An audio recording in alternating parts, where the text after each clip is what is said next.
Hello, everyone, and welcome to episode 111 of the Food Fight Show. I'm Nathan Harvey, one of your co-hosts for today. I'm coming to you live from my home in Annapolis, Maryland. Today, we are going to talk about the chef community. How do you get involved? How do you participate?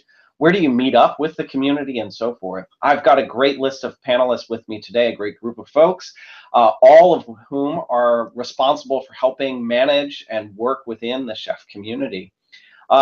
Joining me, of course, today also is my co-host, Nell. Hi, Nell. How's it going? Hi, Nathan. Greetings from Seattle. It is going fantastic. Awesome. So you're here to help represent not only the Food Fight Show as a co-host, but also as a member of the community. So can you tell us sort of what's your role within the chef community? Sure. Well, I came to Chef through the chef community, basically the Chef Community Summit. I think it was in 2014, 2015. I am an engineer. I am currently focused on Habitat. I'm a core maintainer of that project, but previously I was focused on Supermarket. So along with, coding up the supermarket in open source fashion, also managing contributions, shepherding people through their first open source contribution and things to that effect. And as we already mentioned, I'm also the Food Fight Show co-host. So great to be here back with the chef community and good to be here with all of you this morning. Yeah, that's super awesome. So now what you didn't mention is that you're also one of our award recipients for this year's Awesome Community Chefs. So just congratulations on that. Thanks so much. I wanted to tell people, I said to Nathan afterwards, I know you usually assign someone to one of the recipients to make sure they're there. No one was assigned to me. And Nathan responded with, "It's your job to be here. I knew you would be here." I said, "Oh, okay." Well, thank you very much. It was a very big honor. That's awesome. Awesome. Next up, we have Adam Leff. Good morning, Adam. Good morning. How are you? Yeah, doing great. Thanks. Hi, I'm Adam Leff. I'm a technical community advocate at Chef. My primary role is to help build and foster the awesome community behind InSpec, which is our compliance as code awesome automation engine. I'm also one of the maintainers of that project, and you can find me in the Chef community Slack helping out. You'll see me on GitHub, and if you want to contribute to InSpec, you should totally reach out to me because I would love to help you. Awesome. And next up, we have Ian Henry. Good morning, Ian. Good morning. Good morning from Tennessee, which is, I think, probably one of the most removed from this group today. Glad to be here. Thanks for inviting me. Ian, tell us a little bit about your role within the community. Yeah, so I have a similar story to Nell. I came to Chef and the Chef community through IRC like 5 or 6 years ago. And the chef community just kind of welcomed me with open arms, and because of that, I've ended up working at Chef. I'm also focusing on the Habitat open source project, and my role in that is very diverse, but by and large, I'm focusing on developer advocacy for that project. That's awesome. We're really glad to have you on the show. Ian, this might be your first time on the Food Fight Show. Is that a true statement or not? That is totally true. I have watched the Food Fight Show, and at Config Management Camp, I was there during a recording of the Food Fight Show, but this is my first time joining in. So you were in that live studio audience. I couldn't find you in the huge crowd that was the live. It was massive. You couldn't see it because it was recorded audio, but there had to have been 50,000 people in that arena. Easily. All right, and next up we have Tom May. Good afternoon, Tom. Good afternoon from London. Thank you for having me. So I am one of the maintainers of Chef. I'm also the maintainer of Chef Vault and Burkshelf and all of the things that you use as part of your day-to-day chef experience. I actually just had to go and check how long I'd been a contributor to Chef for, and it turns out it's 2009. So yeah, like Nell and Ian, I got my job at Chef through being in the Chef community and being on IRC a really long time. And yeah, Chef 0.7.14 I was definitely involved in. That's awesome. I think, Tom, I met you at the very first Chef Conf, and you were there talking about Boy, I think you were talking about environments within Chef, and maybe some of the really horrific things that you could do with data bags. Yep, that's the one. Tricks with data bags and using them for, I don't know, things you would use Habitat for now. Synchronizing leader groups and doing all those bad things. So, yeah. Probably best lost to history, but still available on YouTube, unfortunately. Yes, exactly. You can go back and watch that talk and make sure that you're not doing any of the things that Thomas Yes. is there. Right? Yeah. Yeah. All right. Well, hey, if you're just tuning in or even just listening now, it would be great if you would join us in the Chef Community Slack. You can do so at community-slack.chef.io. And if you're watching the live stream and have questions for our panelists, jump over to the Food Fight channel and you can ask those questions and we'll make sure to bring them into our conversation here. It is interesting, I think, to hear about, Tom and Ian, and I know myself and probably everyone on this panel had at one point been part of the IRC community around Chef, and that community has largely moved on to Slack, which has been both interesting, exciting, and certainly different. I certainly hope that makes it a little bit more accessible to a bunch of people. But hey, one of the things that we should all talk about, or everyone that's listening should know about, is what's been mentioned a couple of times, and that is the Chef Community Summits. We actually have 3 community summits that we're going to be hosting this year in October. This is the first time we're going to have multiple community summits within the US. So we actually have a summit that's happening on October 2nd and 3rd, and that's happening in Seattle. And then a second summit in the US in New York City on October 5th and 6th. One of the things that we've done this year by breaking up the summit into 2 different cities and putting it on each coast of the US is we're trying to help minimize the travel, both expense and the burden that our community has to come together with the rest of the community and join us. Now, in addition to the summits that we're hosting in Seattle and New York, we're also hosting a summit in London on October 10th and 11th. And so we're going to talk a little bit about the summit later today in our episode, but I wanted to get all of this information out to you first. So you can sign up for the summit, join us at summit.chef.io. Again, the dates are October 2nd and 3rd in Seattle, October 5th and 6th in New York City, and October 10th and 11th in London. And also for all of our Food Fight Show listeners and viewers, you can save a little bit of money using the promotional code FOODFIGHT.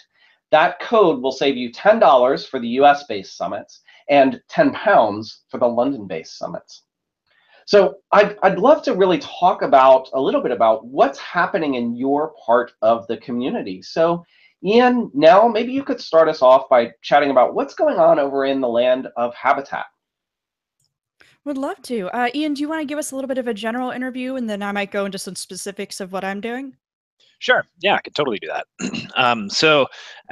I've been working on the Habitat project for close to a year. I think October will actually be my full year on this subset of our software.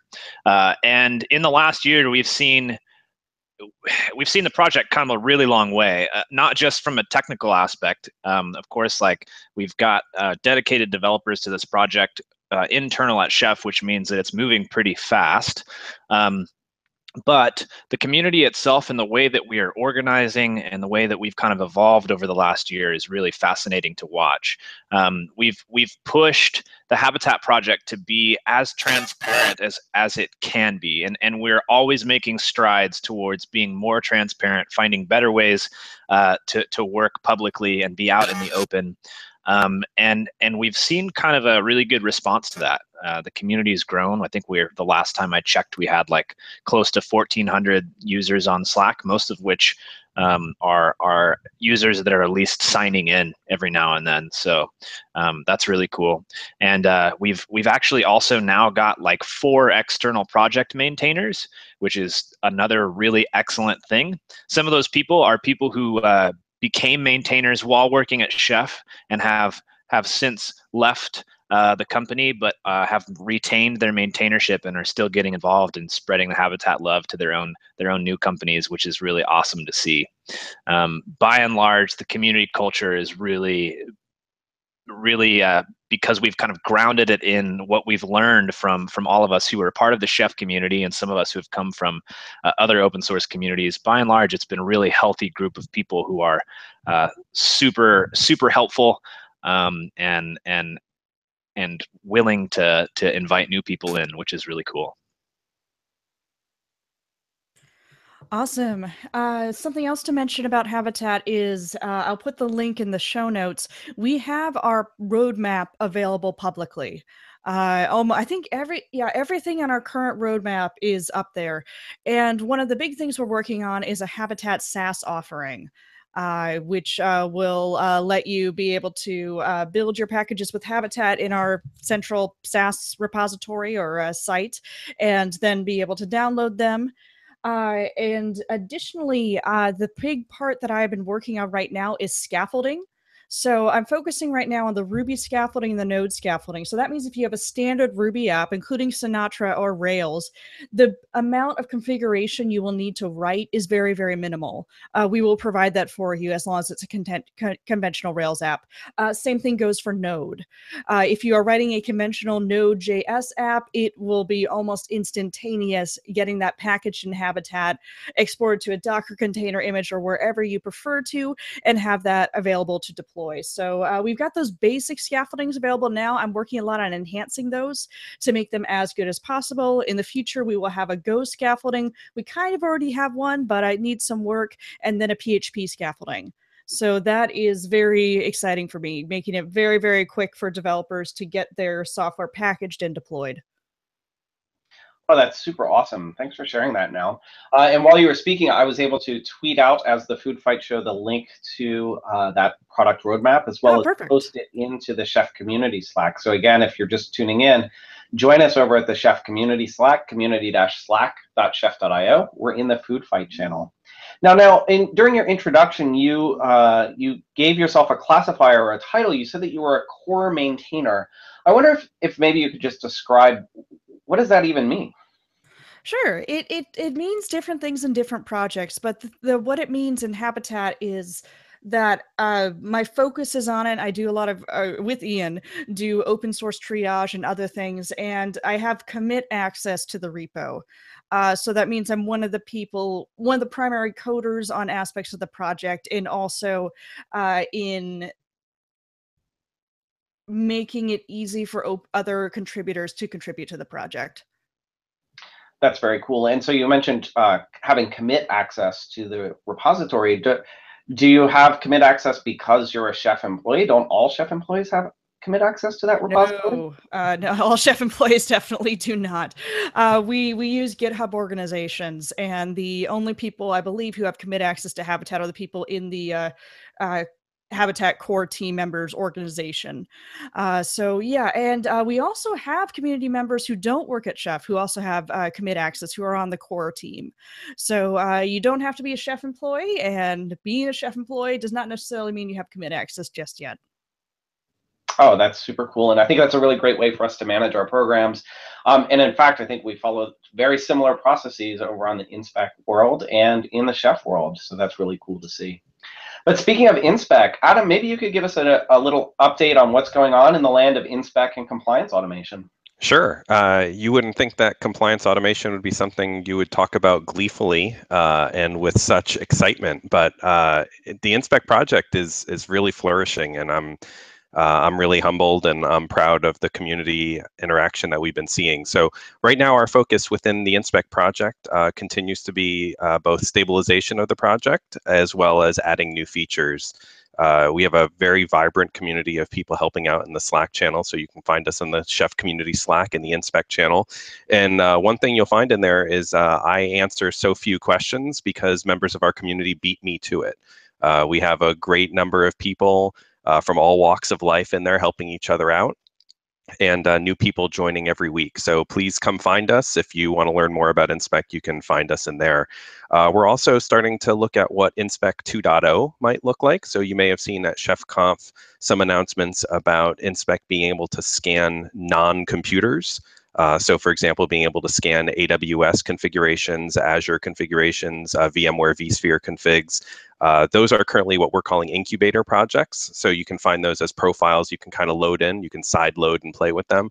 But our focus is going to be on moving those into the core Inspect project and continuing to add additional EC2 resources, other AWS resources, and Azure resources, et cetera. So you can find out more about that in the Inspect GitHub repo. There is a milestone, a GitHub milestone for 2.0, and we're continuing to add and refine things there. And I also just want to give a shout out to our awesome community. We just released Inspect 1.35 this week. Of the 9 PRs, pull requests that were part of that release, 6 of them came from the community. That means 6 non-Chef employees, non-core maintainers contributed their time, their knowledge, and their resources to making Inspect better. And we are now officially at 101 resources within Inspect. That's 101 different things that Inspect can test, audit, and report on, which is pretty amazing. And that number is only increasing. So come find us if you want to be part of it. We'd love to help you make your first pull request a successful one. Oh, yeah, that's really cool. Sorry, no, go ahead. Oh, all right. Adam, you said non-computers. Can I run Inspect on my Roomba yet? We'll get there. I'm sure there's some resource about dust levels that it was successfully able to pick up. I'd love for that to be your first pull request to Inspect Nell, if you're so inclined. I might need to do that. Okay, very good. Is your Roomba SOX compliant? I don't know. I don't know. When they start getting FedRAMP medium Roombas is the moment where it's going to be a real problem for me. FIPS and Roombas sounds like a nightmare. GDPR cleaning? I don't know. We'll get there later. Yes, don't air that dirty laundry. Anyhow, Tom, let's go over to you and get some updates on what's happening in the world of Chef. Thanks. So really, 2017 for us in Core Chef has been a year of correctness and really spring cleaning and making sure that everything under the hood is working really well. So Chef Client 13 came out. It removed a lot of features that we found people having problems with. It removed a lot of ambiguity, and we're working our way through everything else. So Chef DK and Berkshelf are all having the same things done to them. So they're working faster and they're supporting more things. So some of what we've done recently is support Artifactory as a cookbook store. So for Berkshelf and policy files and Stove, you can upload and download your cookbooks to Artifactory, which is super useful if you happen to be running one already. At the same time, our cookbooks have been flourishing. We're getting more and more pull requests on cookbooks. There's some really interesting stuff going on in there, and we're also seeing a lot of new contributors to Core Chef. We've had 2 pull requests from brand new contributors this week, and that's a pretty average week. Like it's a really great time to be a contributor to Chef. So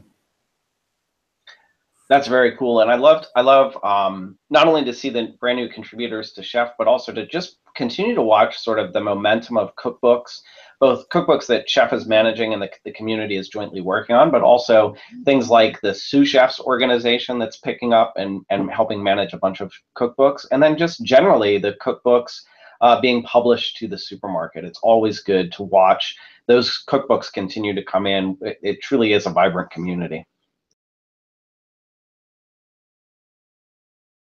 The Sous Chefs organization have been doing astonishing work, and it's super easy to get involved there. Just hop into the Sous Chefs channel on the community Slack and say that you want some mentoring or you want to get involved on one of the cookbooks that they have, and go do that thing, because they're great people and they're doing good work there. Absolutely. And in fact, earlier this year, I'm pretty sure we did a Food Fight Show episode with the Sous Chefs. So you can learn a little bit more about them by going back and listening to that episode as well. But definitely get involved. And speaking of getting involved in the community, I'd love to talk about some of the various ways that people can, in fact, get involved with the chef community. I think that each and every one of us here on the show today has an interesting story. Like the way that we got started with Chef was through the community, and my story is not dissimilar at all.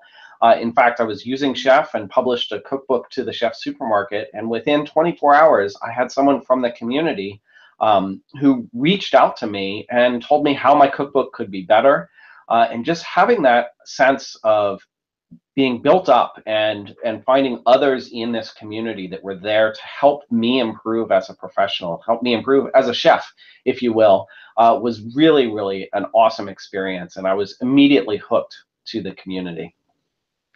So one of the things that we do within our community, of course, is that we want to make sure that we have a really inclusive and welcoming community. We want everyone to feel like they're welcome, and in fact, we try to live by those rules every single day. And so we have a published set of community guidelines. I'll share a link to those community guidelines in our show notes. But of course, we use those community guidelines throughout all of our interactions. And they have important guidelines in them, as it says, like things like we're respectful, we treat each other professionally. We understand also that there are going to be disagreements. And when we have those disagreements, that what we should do is sit down and talk about them and come to an agreement on how to move forward and an understanding of one another. I think that having those guidelines in place is so important for us as a healthy community. Ian, I know you've done a lot of work over on the Habitat side as well, making sure that community guidelines are in place and that everyone is behaving in a way that is truly inclusive and welcoming to everyone. Yeah. So one of the things that we've done over in Habitat Land is really more than anything else just trying to make sure that safety is a number one priority for the community. Anybody who's been in open source long enough has probably been in an open source community that was pretty toxic. That's kind of part of my story for coming to Chef. I was involved in another community that was doing automation tooling that will remain nameless, and I was treated really, really badly. And then so it was kind of a night and day difference for me coming to Chef. So now stepping into a role where a lot of my responsibilities are around establishing governance for new open source project and making sure that these things are in place. I've tried to take that to heart in anything that we do as far as defining things like our code of conduct. So Habitat has its own code of conduct that is separate from Chef's, yet informed by Chef's.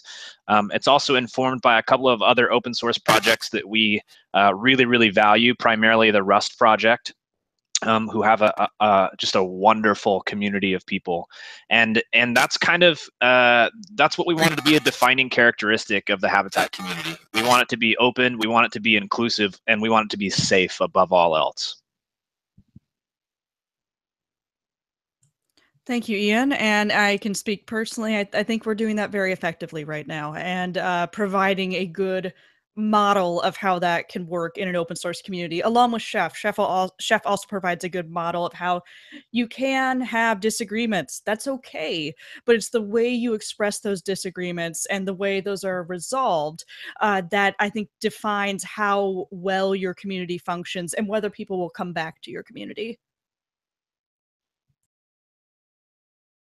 Yeah, that's awesome. So speaking of having inclusive and welcoming communities, one of the places where our communities meet and gather online, actually there are a couple of different places. So as we've mentioned a couple of times already in this episode, there's the Chef Community Slack, which is at community-slack.chef.io. You'll find in there a bunch of great members of the Chef community that are there helping one another out. As Adam probably mentioned, there's an InSpec channel there where you can go and learn more about InSpec. And there's just a lot of great conversations that happen there. Tom mentioned the sous chefs.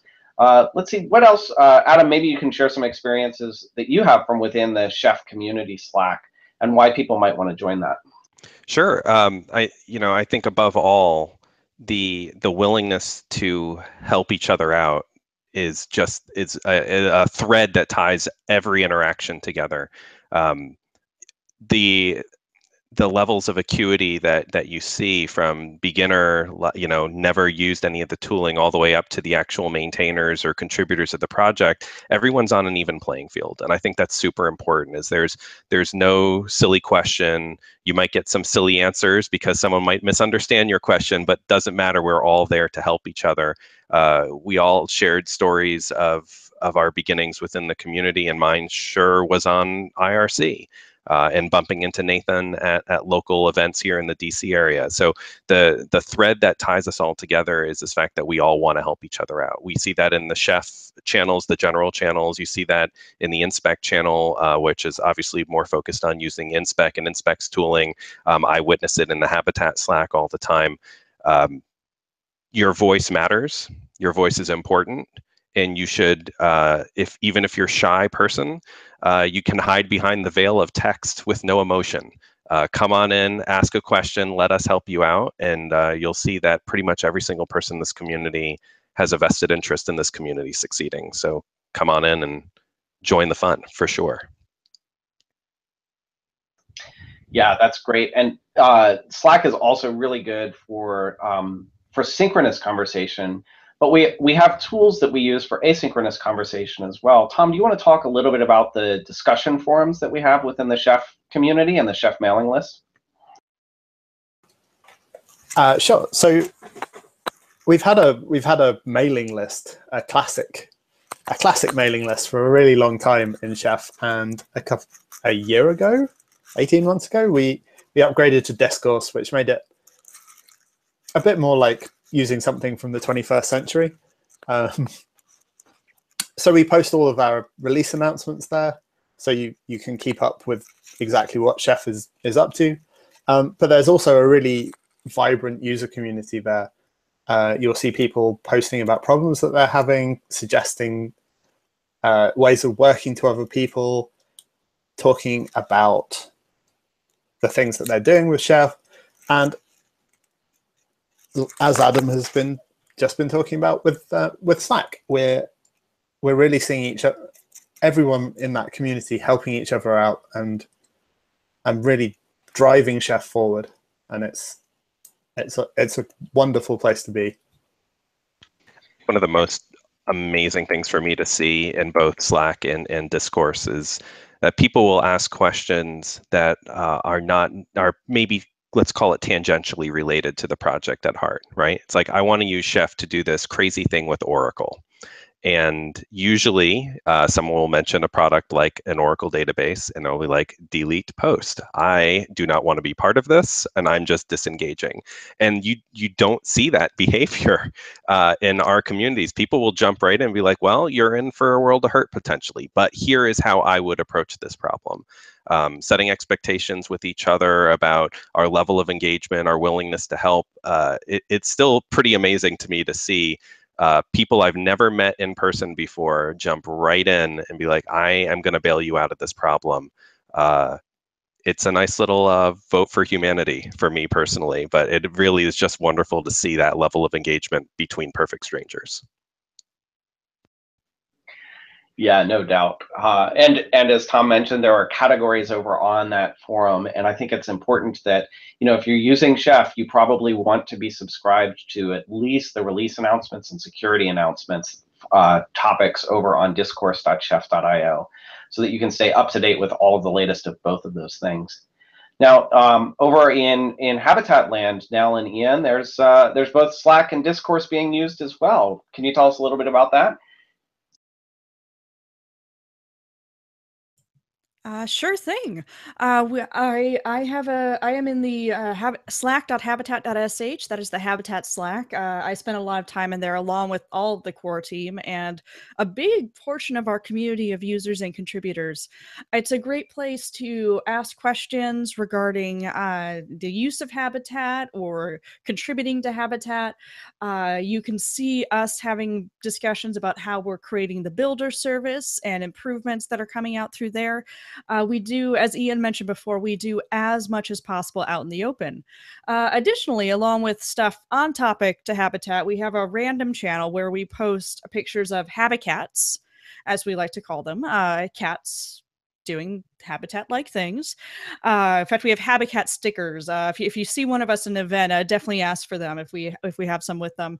And I don't have cats. I have pet bunnies, so I post lots of pictures of the Habibuns. They like to sit in boxes, so they're in their containers.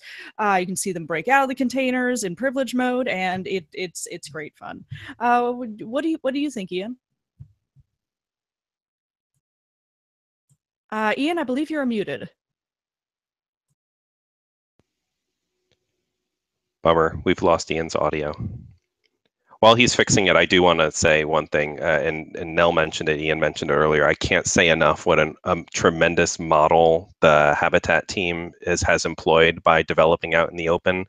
There are no secrets going on. The communication that's happening asynchronously in chat between the maintainers of the project, whether they be Chef employees or otherwise, is happening in the general channel, the one that everyone is automatically subscribed to. It's happening in that Slack. So even if you just want to lurk and learn about what's going on, there's nothing wrong with that. You don't have to participate immediately. Just hop on in, watch, and I think you're going to learn a tremendous amount about how a really well-organized and good-intentioned open source project is run by watching the folks in Habitat. Can you all hear me now? Yes, we can. Hello there. Yeah, so that's what I get for changing my headset halfway through, because apparently my microphone was boogered up before. Hopefully this one doesn't do the weird cyborg thing. I've been trying to cultivate like a 90s hacker vibe. Yep. When I do anything like this, so that's where that comes from. Yeah, I mean, as far as the way that we're communicating with Discourse and Slack, we're trying to do everything we can to be more 21st century rather than 20th century open source. So we're using lots of Twitter to do announcements. Any announcements that we have, we've got integrations across all of the tools that we use. So if we send out a new blog that hits the website, it's going to go to Twitter, it's going to go to Discourse, it's going to go to Slack. There'll be announcements in all of those areas. We've also been experimenting with some live streams. Fletcher and I did like a 2-hour live stream yesterday on core plans internals. We're going to try to ramp that up a little bit more and continue to do some live stream and some maybe social programming on Twitch and some stuff like that. We want to get out there and kind of interact with people where it's comfortable for them to interact and where they're already doing community interactions to kind of alleviate any kind of burden that could be involved in like trying to get involved. That's cool. And you mentioned Twitter a couple of times. So the Twitter accounts that we have, of course, there's the @Chef handle, which is used for Chef software and for many of our projects and announcements. But there's also a Habitat Twitter. Ian, what's that? Yeah, I think that is @HabitatSH. And we're using that pretty regularly, especially for things like if we want to tell people about events, that's a good place to look for that. Of course, that's on the website as well. But if you're already on social media, it's kind of nice to have links to things just tweeted at you, right? Everybody loves that. My personal favorite is we have a all right, this is not an official Chef Twitter account, but we have a Habitat SH @HabitatSH, and you can see principles of habitat illustrated by cats. Yeah, which is super fun. And in addition to the Chef Twitter handle, another fun one that you might be interested in is the Twitter handle Chef Friends. So anytime one or two or more of the members of our chef community get together, we like to take pictures, snap those pictures and post them on social media tagged with #ChefFriends. And then the Chef Friends handle will retweet those. So if you want to see where's the community today and what's going on, those are great handles to follow. So that's 4 great Twitter handles for you to follow. We'll make sure that all of them end up in the show notes. All right, well, stepping away from sort of Twitter and social media, Slack and Discourse for a minute, I'd like to revisit one of the things that we think of all the time when it comes time to contributing to open source, and that is how do we contribute code? And that largely happens or exclusively happens through GitHub. Tom, I wonder if you could talk us through sort of some of the various GitHub organizations that people might want to explore and what they might find there? Sure. I'd actually, so where to start? Let's talk organizations first. So most Chef software lives under the Chef organization. That's where you'll find the Chef development kit, the Chef client and Chef server, and all of the libraries that go into building those. There's also the Test Kitchen organization. Well, I assume if you're using Chef, you're probably using Test Kitchen, and if you're not, you probably should be. So all of our code for that and the related plugins are there. Berkshelf lives under the Berkshelf organization, and then there's the enormous cookbooks organization known as Chef Cookbooks, which holds all of the maintained cookbooks that Chef supplies. A thing that we've been doing recently is trying to tag issues that are good for beginners to get involved in as jump-in. So if you go to the Chef client repository and look at the labels, you'll see that there's a jump-in label, and those issues should contain enough information for you to go out and fix that bug and submit a pull request to Chef. So that's a great way of getting started. Awesome. What about Habitat? We're following a lot of the same patterns there, actually. So Tom and Adam and I and several other people had some conversations earlier in the year where we really wanted to make sure that anybody who was contributing to Chef or contributing to InSpec, if they just felt like they wanted to write some new code or get involved in another thing, that transition would be as smooth as possible. So we have a similar kind of labeling scheme in the Habitat repos. We have some issues that are labeled mentored, and those mentored issues are the ones that like we can pair with you on. If there's something that like in Rust code that you want to try out and you don't really know where to get started, we're happy to do some pairing. We've also been updating our issues to include effort kind of level, how much work is going to be involved in a PR. Trying to kind of, as we triage issues, we try to like make sure that anybody who wants to get involved has an idea of things that they could do that are not going to be an extreme amount of work. So anything that's labeled mentored or anything that's labeled easy are really good places to get started. And those labels are going to be the same across both our core plans repository and our core Habitat repository as well. What about for folks that are interested in contributing back to the community and contributing to the progress that we're making as a community, but maybe are a little bit uncertain or unwilling, maybe even unable to commit code? What are some of the other ways that they can contribute on GitHub to helping our projects advance?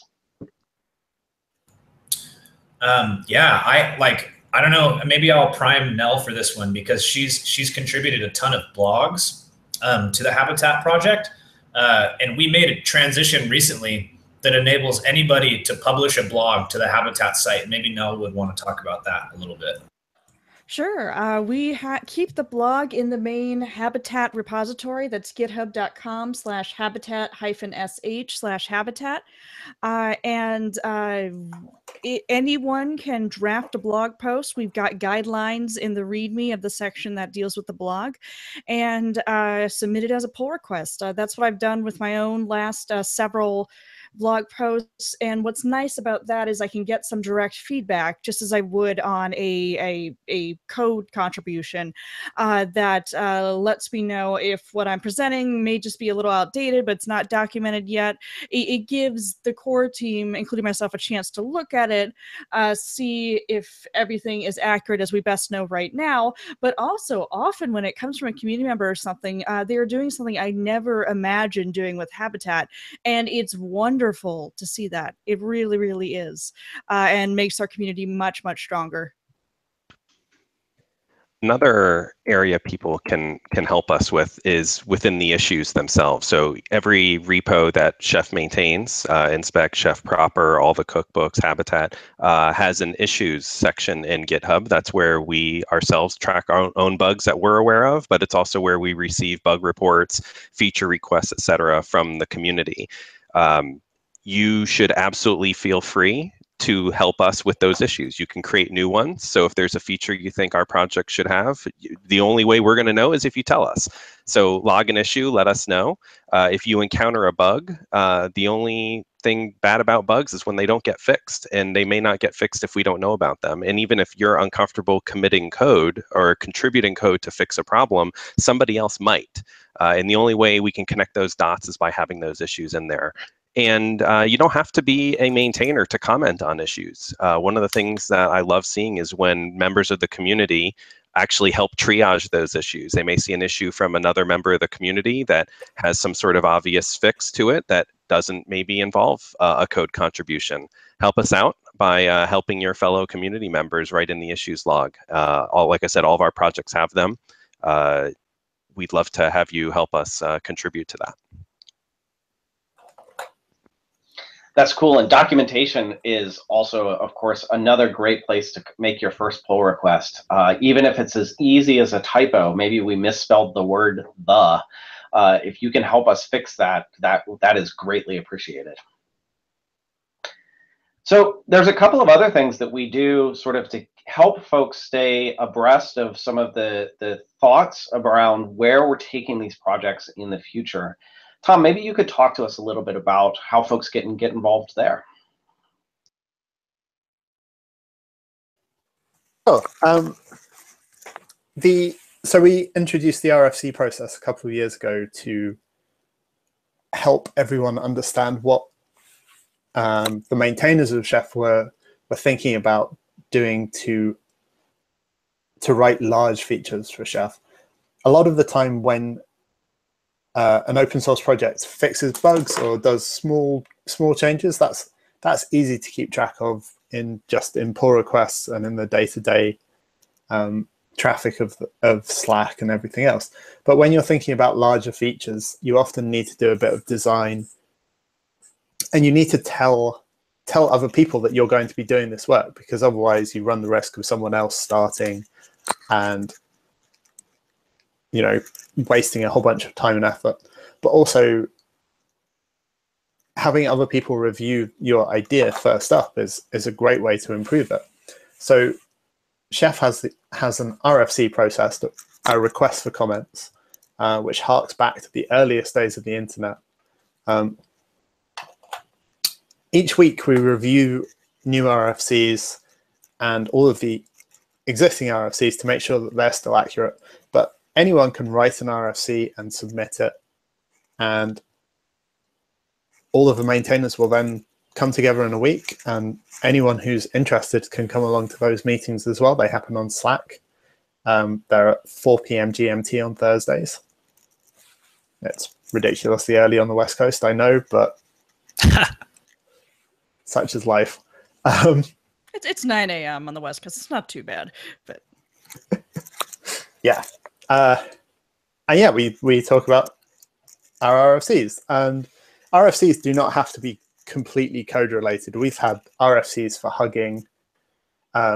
We've had RFCs that define how people expect to share cookbooks with each other, and how they might organize Git repositories, and all sorts of things that really help us define how people can interact with Chef and what the best practices are there.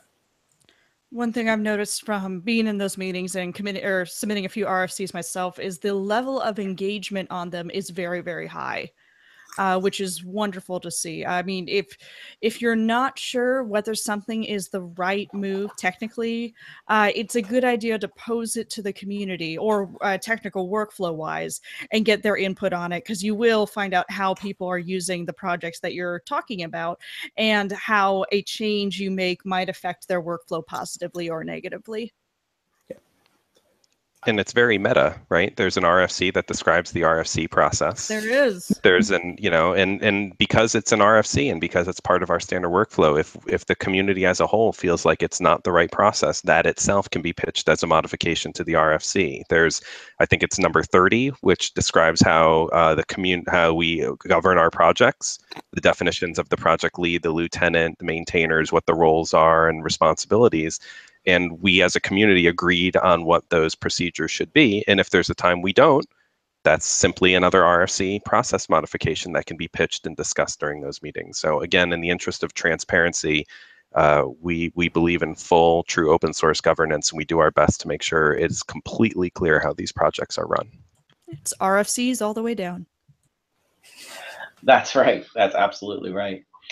Hey, so I'd also like to talk about one more form of contribution that folks can make to the community, and that has to do with not necessarily code, but maybe code that's not being developed per se, but code that's ready to be used, code that's ready for production or ready for a test environment, something like that. And I know we have a number of different places to share that code. Nell, you were instrumental. In fact, we're a project lead for a long time on the supermarket. That's true. So can you tell us a little bit about the supermarket and how that can be used both within the community as a whole, but then maybe also a little hint or insight into how an organization might use the supermarket internally? Absolutely. So Supermarket debuted, I think it was I think it was around April 2014. And the idea of it originally was to be a replacement for the Chef Community Cookbook site to make it easier to browse them, easier to upload new cookbooks, new tools, etc., and make them very, very discoverable. It continues to serve that purpose. Supermarket.chef.io is the public supermarket. And we have it's pretty amazing because we have contributions from people across the world and across the industry. One thing we added in recently, and Rob Kidd, the other developer on Supermarket, was also instrumental in this, is quality metrics. So what those are is we decided on certain metrics that indicate a cookbook is of good quality, and those were voted on and decided by the community. There's an RFC process for that as well, and we'll put a link to that in the show notes. And what that does is it harnesses the brain power of the community as to what makes a cookbook good, why should you use one cookbook over the other. Now, the other part of that is if you find there's multiple, let's say, MySQL cookbooks, and there's one where the quality metrics are best, so you decide you want to use that one, but find it's not necessarily good for your use case, there's others that you can explore. And even if you can't directly use those, you can get an idea of how other people solve the problems similar to yours. So almost all cookbooks have a link to the source code repo on GitHub, and you can check those out, see how they've solved the problems in the past. One of the awesome things about the supermarket is how it's evolved over time, not just in its look and feel, but also what is stored and available on the supermarket. And one of those things are compliance profiles. So you have the ability to take an inspect profile, and if you feel like it's a reusable profile that your fellow community members might be able to benefit from. For example, maybe you wrote a compliance profile that proves that Apache or Nginx is locked down according to some standard. Or even if it's a made up standard, you made it up yourself, but you feel like this is a good practice. You can standard. Yeah, it's the Adam Left Crummy standard, right? I mean, it's a standard for some value of standard, but you can publish that cookbook, you can publish that profile. That profile will become available for users, and you obviously stored that on GitHub, so you can iterate on it as well. But Supermarket is one of the trusted sources inside of Inspec itself. So you can say Inspec Supermarket exec and give a path to a profile, and Inspec will know how to go grab that profile from the source on GitHub via the reference on Supermarket, pull it down and execute it. So even if you feel uncomfortable contributing to the Inspec core project, the actual language that runs the Inspec profiles, but you have a profile to contribute, that is a phenomenal way to give back to the community and also get feedback from the community on making that profile better for your own company or your own personal use as well. Additionally, when we premiered the public supermarket, we had a number of customers come up to us and say, this is great. It makes it really easy to find cookbooks. It's great to hook Burkshelf up to it and resolve the dependencies there. But for whatever reason, we cannot use the outside internet at our organization, or we don't want to put our internal organization's cookbooks up on the public supermarket because of security rules, things like that. So we also have a private supermarket available where you can pull down the supermarket package and install and run your own supermarket internally behind your firewall, on your internet, however you prefer it. And I used to think that they were two separate products. We had the public supermarket and the private supermarket, but in a conversation, I think it was Nathan Harvey and later with the director of product at Chef, Megan Gleason, I realized that it's the same product. It's a community sharing product for technical tools used with Chef, or even in case of Inspect, things that can be used without Chef, if that's what you prefer. It's a tool for practitioners to share their common knowledge, to share their successes, and then build on the successes of others. And it has succeeded beautifully. That's one of the things I'm most proud of my time at Chef.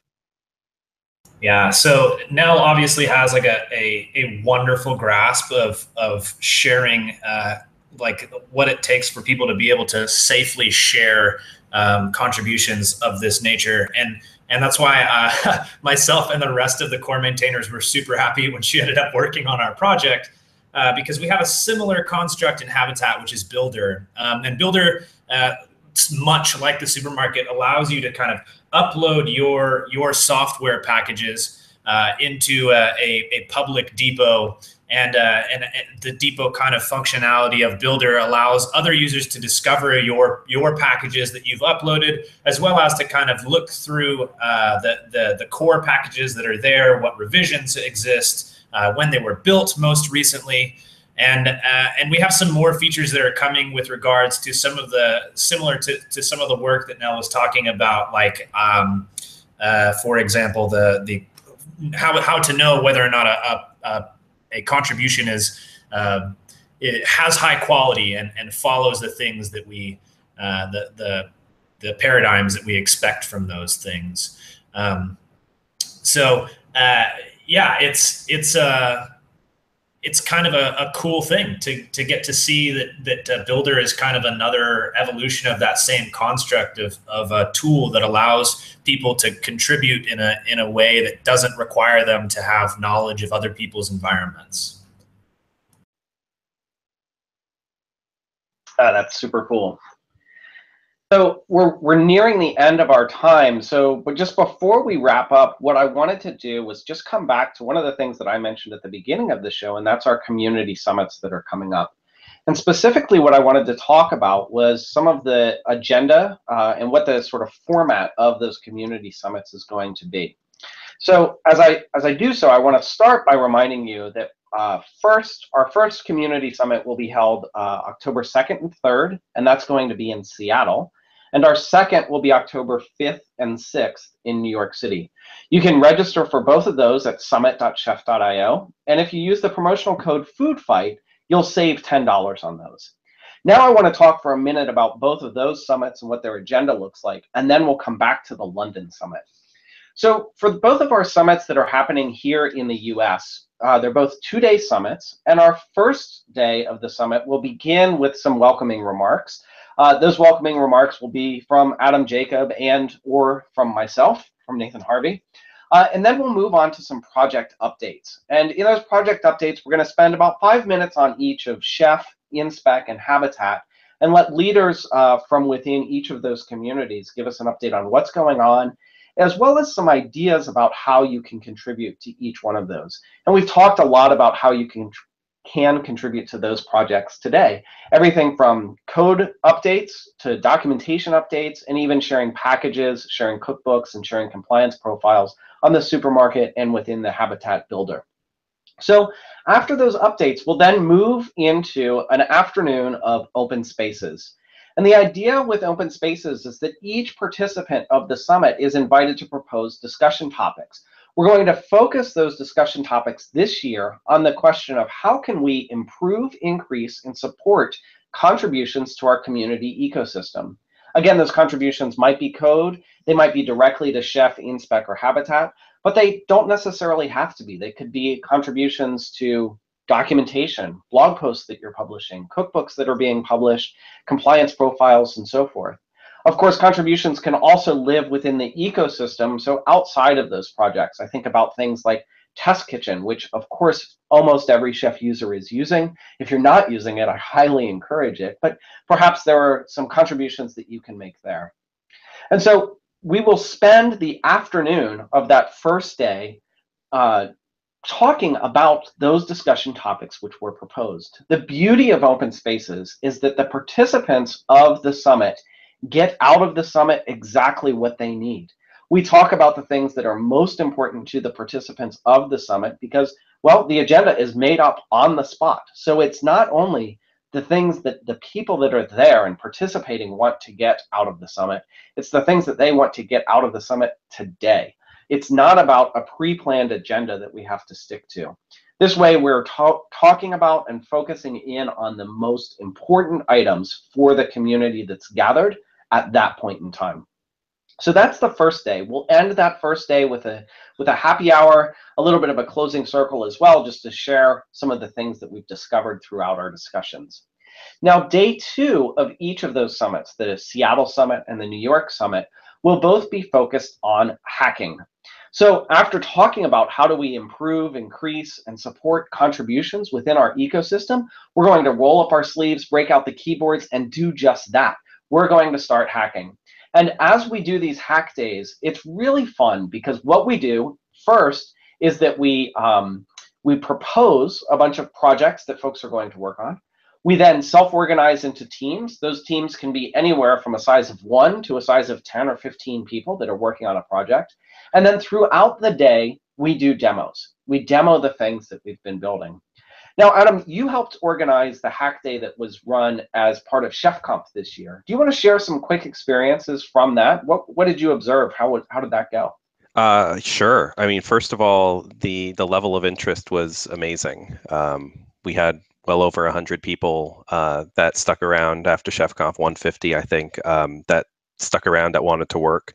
As Nathan described, people proposed topics ranging for something that was very specific to them and their needs that they just needed help with, to people that were already organized around a common goal and were actually hacking before we even started, and people that just had never contributed to a project before. And there is no better time to get some mentorship, get some assistance than these hack days. We had a couple of contributions to InSpec the same week of the hack day from people that had never submitted a PR before. It was that hack day, that experience of working with fellow engineers that boosted that confidence level up just high enough to, let's wing it and throw this PR in there. And every one of those PRs that was submitted as a result were merged into the core project. So this is a really great opportunity to get your feet wet, and you will find a ton of people there that are willing to walk you through even the code base, even if you just don't know where the code lives and how it's structured. This is a great time to ask those questions and get some help. It was a great time at ChefConf, and I can't wait for the next one for sure. It's one of the few times I've been in a room and felt like everyone there wanted everyone to succeed. There was nothing competitive going on or such. It was pure collaboration. Yeah, that raises a great point now also, because oftentimes when you hear of a hack day, you think about it's a competition and who's going to win. And that is exactly how we run ours, is that everyone is here to win, and any contribution is, and anyone who contributes or participates in that contribution is a winner. It is not a competition that we set up. We're all there to help. It's not like The Social Network. That's correct. That's correct. All right, so that's the format and the layout of our 2 US-based summits. The first day is primarily open spaces. The second day is a hack day. And really, as we come together as a community, the topic of discussion is how do we improve, increase, and support contributions across the entire ecosystem. Contributions that might be code, they might be documentation, they might be blogs. So if you're interested in getting involved with the community and helping move our community forward, please join us at those summits. The other thing that I should mention is that wherever you're working, there's also an internal community. So come to those summits with the idea of how do I help my colleagues, my coworkers can create a community of practice around Chef or a community of practice around automation, because there will be other folks there that are doing exactly that, and we can all learn from and share from each other's experiences. So again, that's in Seattle on October 2nd and 3rd, and New York on October 5th and 6th. Using the discount or the promotional code FoodFight, you'll save $10 off each one of those summits. Now, the following week, we'll all be in London. Well, maybe not all of us, but the Community Summit will move over to London, across the pond over to London, for our summit in London will be on October 10th and 11th. Now, you can use that same promotional code, FoodFight, but this time it saves you £10 instead of $10, which only makes sense because we're in London. The format and the agenda for the London Community Summits is actually slightly different than what we're doing in the US. What we're doing in London is we will start off each morning with a number of talks. And those talks will range from presentations from me talking about the community. We'll have Adam Jacob talking about things that are happening in the world of Chef at the London Summit. And then we also have a number of customer and partner stories that we'll be sharing. So Aaron Kalin, a longtime Chef community member, will be giving a presentation at the London Summit. We'll also have presentations from Barclays. We'll have a presentation from DB Sistel and a presentation from Stephen Morawski at Microsoft. There will be a couple of other presentations and demos that happen in the morning of each of the days in the London Summit. And we really are focusing these in on how do we have good technical demos that show sort of the things that folks are doing to be successful with Chef that they're using to build a foundation of automation. Now, the afternoon of both of those days in London will be comprised of open spaces. So very similar to what we're doing on the first day in the US summits, we'll get together, we will invite each participant in the room to suggest a topic. We'll then look at those topics and decide which ones we're going to discuss, break up into small discussion groups, and talk about those things. Again, the beauty of both of these summits, or all three of these summits actually, is that each participant who comes and is fully engaged will get a lot out of those conferences. So the more you're engaged, the more you put into the summit, the more you'll be able to take away. So just as a recap, October 2nd and 3rd in Seattle, October 5th and 6th in New York, and October 10th and 11th in London. Go to summit.chef.io and use the promotional code FoodFight to save a little bit of money on those tickets. We have made them very, very affordable conferences this year as well. Not that they haven't been affordable in the past, but we've focused very much on making sure that they are affordable for everyone to participate this year.